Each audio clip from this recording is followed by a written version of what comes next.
झारखंड में विधानसभा चुनाव के नतीजों के बाद कुछ वैसी ही खबरें, वैसी तस्वीरें सामने आ रही हैं जैसी पश्चिम बंगाल में वर्ष 2021 के विधानसभा चुनाव के नतीजों के बाद आई थी।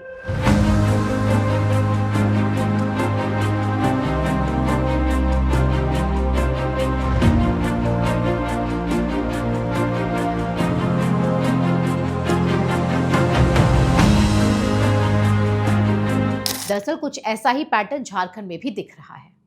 मीडिया रिपोर्ट के मुताबिक झारखंड में आईएनडीआई गठबंधन की जीत के बाद बीजेपी समर्थकों को धमकी दी जा रही है। साहिबगंज जिले में बीजेपी समर्थक एक मुस्लिम युवक को उसके ही बिरादरी के लोग गांव से निकालने और हत्या की धमकी दे रहे हैं।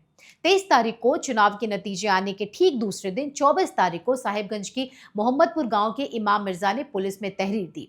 और ये लालटू शेख जी हैं, इनके पिताजी सलीम शेख जी हैं, ये उनकी बहन है।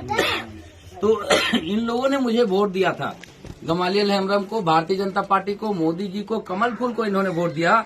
तो हारने के बाद उन्होंने कल रात में इनके लालटू शेख जी के ऊपर ईटा बरसाया और ये आप देख सकते हैं, ये पूरा ये तोड़ दिया गया है, ये टाली तोड़ दिया गया है। ये टाली यहाँ से टूटा हुआ है, यहाँ से देखो, यहाँ से टूटा हुआ है, यहाँ से टूटा हुआ है।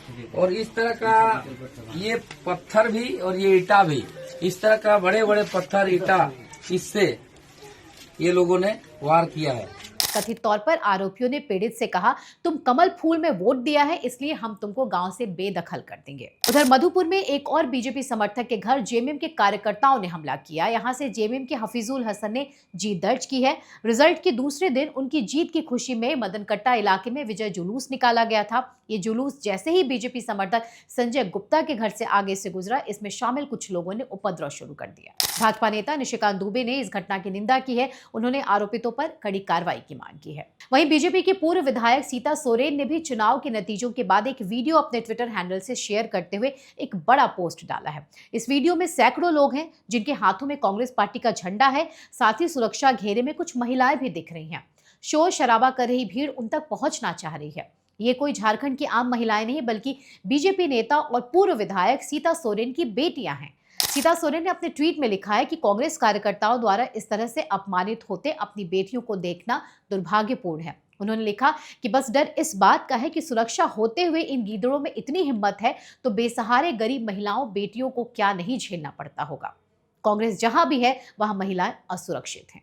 जाहिर है सीता सोरेन के इस डर को समझा जा सकता है कि सुरक्षा घेरे में पुलिस की मौजूदगी में एक नेता की बेटियों को देखकर कांग्रेस कार्यकर्ता हुटिंग कर रहे हैं तो आम लड़की या महिलाओं के साथ कैसा बर्ताव होता होगा। याद कीजिए, बंगाल में 2021 के विधानसभा चुनाव के नतीजों के बाद ठीक इसी तरह की घटनाएं सामने आई थी। जिन लोगों ने बीजेपी को वोट दिया था उनकी हत्या, महिलाओं का बलात्कार, यहां तक कि बीजेपी कार्यकर्ताओं को राज्य छोड़कर दूसरे जगहों में जाना पड़ा था। बंगाल में विधानसभा चुनाव के नतीजों के बाद सामने आया था कि जिस तरह से बीजेपी कार्यकर्ताओं और उनके परिवार वालों के साथ टीएमसी कार्यकर्ताओं की गुंडागर्दी सामने आई थी, ठीक वही कड़ी, ठीक वैसा ही झारखंड में दोहराया जा रहा है। बस राज्य और पार्टी अलग है, राजनीतिक सोच एक है। धन्यवाद।